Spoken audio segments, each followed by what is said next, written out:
Well, we'll look at this first. Phenomenology, in part, is based on this idea of Dasein, and Dasein means being there. And again, this way of simplifying that is to think about it as your experience.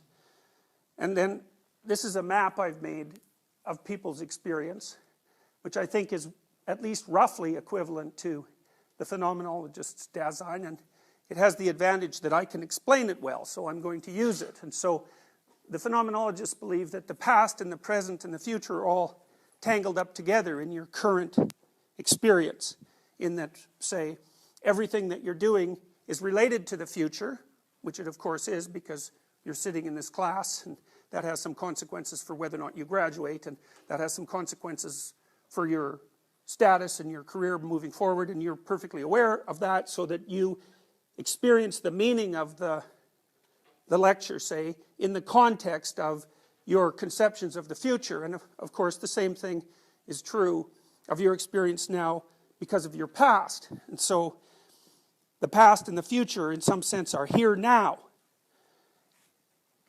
It's partly because when you're experiencing things,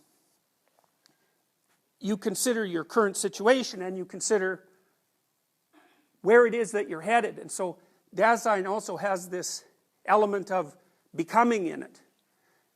You're not just a static thing, and you don't ever experience anything that's in your environment as something that's merely static. You're always experiencing it in relationship to your plans for transformation.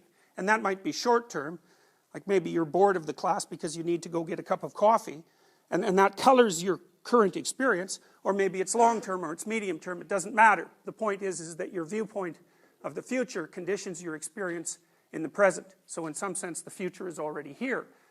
It's also the case that what you do now is going to have effects and consequences into the future.